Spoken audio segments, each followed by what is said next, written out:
Let's jump right in. Today, we're going to completely shatter the way you think about something you experience literally every single day. I'm talking about silence. What if I told you silence isn't just the absence of noise? What if it's actually a powerful, physical, and highly dynamic force? Just think about it for a second. What exactly is silence to you?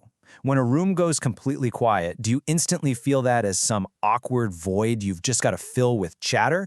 Or, maybe it brings back memories of school, where silence was this forced disciplinary tool, a punishment because the class was too loud. Or maybe it's just that terrifying moment when a joke completely lands flat. We've been conditioned our whole lives to see silence as empty space, but today we're going to look at it through a totally different lens. Traditionally, we treat silence purely as a deficit. It's just the negative space between words, literally just the absence of sound. But we're looking at a massive paradigm shift here. We're going to use an Aristotelian lens, where silence is actually understood as a dynamic spectrum of energetic states. So we're shifting from seeing silence as this dead, empty void, to viewing it as a highly charged, dynamic substance, something you can actively shape. To get us there, here's a quick look at our agenda for this explainer. First, rethinking the empty void. Second, Aristotle's categories of silence. Third, 4 distinct types of silence. Fourth, a classroom thought experiment. And finally, designing intentional silence.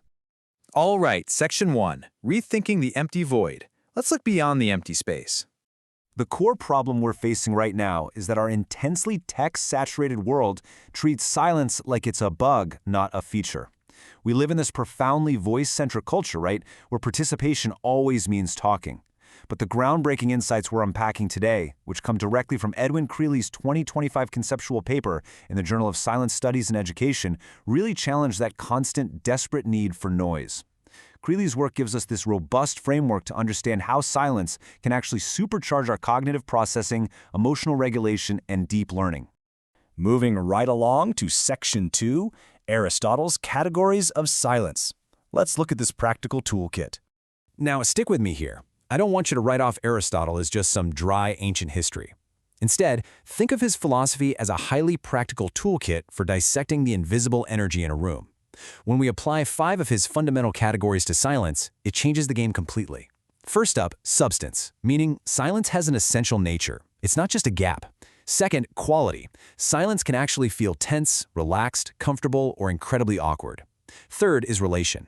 It stands in direct relation to the speech or activity happening around it. Fourth, condition. It creates a specific state of being, like deep contemplation. And finally, action. Silence actually does things. It actively creates space. It facilitates reflection. It's a real, substantive phenomenon. Okay, Section 3.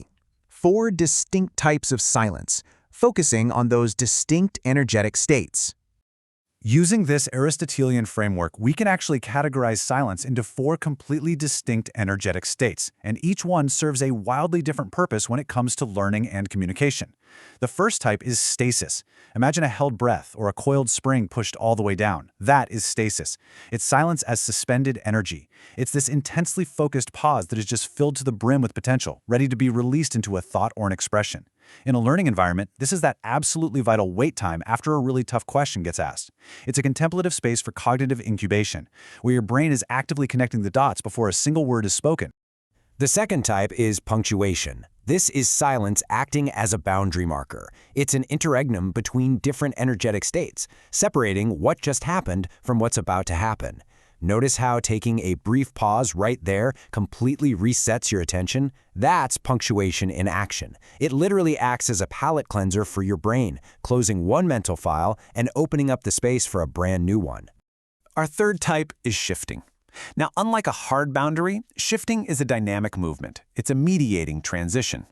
Think of a meeting or a classroom moving from a super highly stimulated, loud, collaborative activity and then gradually gliding down into individual, quiet reflection. The silence modulates. It acts as a bridge, allowing everyone to shift their emotional and cognitive gears smoothly without some jarring, disruptive crash. And the fourth and final type is flow. Flow is the silence of continuous drifting across energy conditions. It's that smooth, unbroken movement of quietude that lets you become completely immersed in a task. You know when you entirely lose track of time reading a captivating book, or solving a complex problem, or painting? You are in flow silence. It's what enables deep, uninterrupted progression and intense immersive engagement. Let's see this in action with Section 4, a classroom thought experiment. To really grasp how this theory works in reality, let's walk through a fictional but highly representative scenario. Imagine Miss Chen's Year 10 history class, and they're focusing on the deeply emotional topic of the Holocaust. Watch how a master teacher choreographs the energy of the room here. At the very start, Miss Chen projects historical photos with zero verbal introduction. She's utilizing 5 minutes of pure stasis silence. Then, in the middle, as she lectures on the timeline, she uses these deliberate 20-second punctuation silences to separate distinct historical events. When it's time to transition to harrowing survivor testimonies, she relies on shifting silence to let those heavy emotions modulate naturally. And finally, at the end of the lesson, the students engage in flow silence for an entire period to create a written memorial. Let's look at how the students reacted to these intentional silences. Regarding those first 5 minutes of stasis silence at the start of class, one student noted it felt uncomfortable but in a necessary way, like my brain was trying to make sense of something too big. I mean, that is a perfect description of suspended energy. There is intense cognitive and emotional processing happening in that quiet space, honestly way deeper than if the teacher had just immediately started talking. Then, reflecting on the punctuation silences used during the historical timeline lecture, another student remarked, "The silences helped me realize these were separate decisions, not just one big inevitable thing." Think about how profound that is. Those 20-second pauses actually gave students the exact structural boundaries they needed to carefully process heavy historical events. It kept a massive, complex tragedy from just blurring into one long, overwhelming narrative.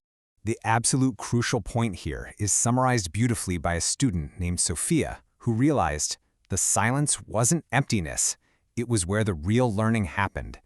The silence wasn't just a break from the learning, guys. It was the actual mechanism that made all that profound emotional and intellectual engagement possible. The silence itself was the lesson.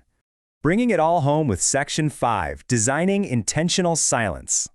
Let's zoom out from the classroom for a second. Whether you're a teacher, a manager leading a huge team, a parent, or literally just someone trying to optimize your own workflow, this framework completely changes how you should structure your environment. The key takeaway? We've got to stop simply alternating between active time and quiet time and start designing specific qualities of silence.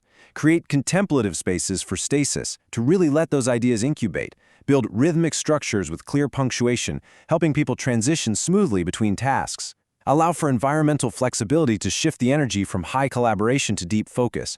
And finally, foster environments that truly allow for flow, where uninterrupted progression can actually take root. Silence is not a failure. It's not an awkward gap in a conversation. It's a brilliant, dynamic, and absolutely vital tool. So I want to leave you with this provocative thought. In our incredibly noisy, chaotic world, how will you intentionally design the silence in your own spaces? Take a moment to just sit with that, and we'll see you next time for our next explainer.